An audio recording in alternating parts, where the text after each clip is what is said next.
Hi, SP ഉള്ളതാണ്.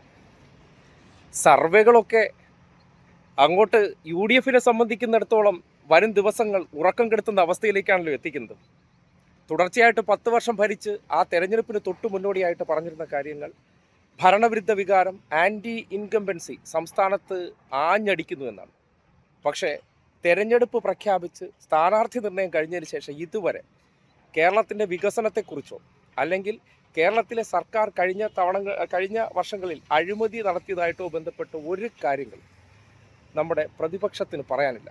അവർ deal deal deal വർഗീയത, ഇതിനപ്പുറത്തേക്ക് മറ്റൊരു കാര്യവും പറയാതെ ഏറ്റവും ഒടുവിൽ വയനാട് ഫണ്ട് തട്ടിപ്പുമായി ബന്ധപ്പെട്ട വിഷയത്തിലെ ഊരാക്കുടുക്കിൽ ചെന്നപ്പെട്ടവർ അവരെ കൂടുതൽ അലോസരപ്പെടുത്തും അല്ലെങ്കിൽ ആശങ്ക ഉണ്ടാക്കുന്നതാണ് ഇപ്പോൾ സർവേ ഫലങ്ങളെന്ന് പറയേണ്ടി വരികയാണ്. ഇപ്പോൾ ഏറ്റവും ഒടുവിൽ ഇപ്പോൾ രാവിലെ കണ്ടത് മാതൃഭൂമിയുടെ സർവേ ഫലമാണ്.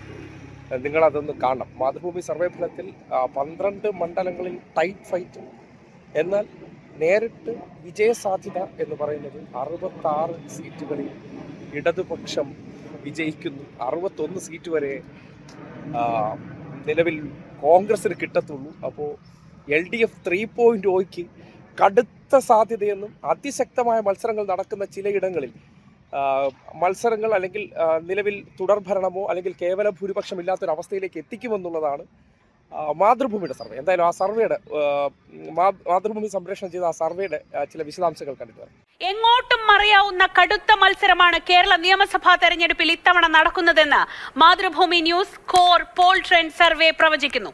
140 മണ്ഡലങ്ങളിൽ 66 മുതൽ 78 വരെ സീറ്റുകളിൽ LDF-നും 62 മുതൽ 72 വരെ സീറ്റുകളിൽ UDF-നും സാധ്യത.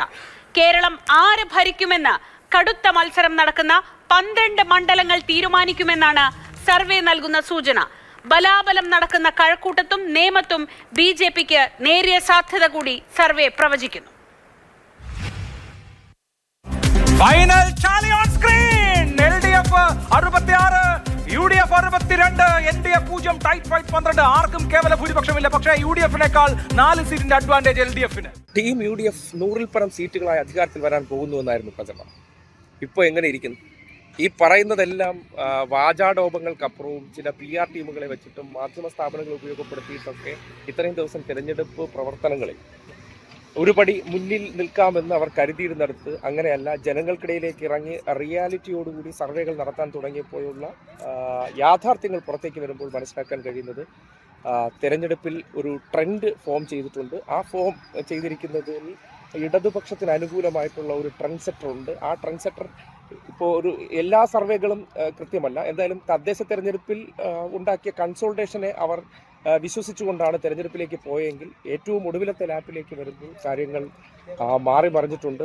ഏകദേശം അൺപ്രഡിക്റ്റബിൾ എന്ന രീതിയിലേക്ക് വരുമ്പോൾ തുടർച്ചയായ 3-ാം വട്ടം കേരളത്തിൽ തുടർഭരണം തുടരുന്ന ഒരു സർക്കാരിനെ സംബന്ധിക്കുന്നിടത്തോളം അവർ തകർന്ന് തരിപ്പണമാകാൻ പോകുന്നില്ല എന്നുള്ള സർവേ ഫലം മാതൃഭൂമി, ന്യൂസ് 24/7, റിപ്പോർട്ടർ ചാനൽ തുടങ്ങി പലതിൻ്റെയും സർവേയിൽ ഒരു തുടർഭരണമുള്ള സർക്കാരിന് വലിയ തിരിച്ചടി ഉണ്ടാകാൻ പോകുന്നില്ല എന്ന് പറയുന്നിടത്ത് കാര്യങ്ങൾ വ്യക്തമാണ്. ബാക്കിയൊക്കെ ജനങ്ങൾ തീരുമാനിക്കേണ്ട കാര്യമാണ്. ഈ നാട്ടിൽ സമാധാന അന്തരീക്ഷം ജനങ്ങൾക്ക് കൊടുക്കാൻ കഴിഞ്ഞു. അവരുടെ ആവശ്യങ്ങൾ, അടിസ്ഥാന സൗകര്യങ്ങളെല്ലാം വികസിപ്പിച്ച കാലഘട്ടത്തിൽ ജനങ്ങൾ പരിപൂർണമായി കൈ ഒഴിയുന്നില്ല എന്നുള്ളതാണ് സർവേ ഫലങ്ങൾ. അപ്പോൾ 3-ാം വട്ടവും ഭരണത്തിന് പുറത്തിരിക്കേണ്ടി വരുമോ, വനവാസത്തിന് പോകേണ്ടി വരുമോ എന്നുള്ളതൊക്കെ ഇനിയിപ്പോൾ എന്ത് ചെയ്യാം? ഏതാനും ദിവസങ്ങൾ മാത്രം കാത്തിരുന്നാൽ മതി.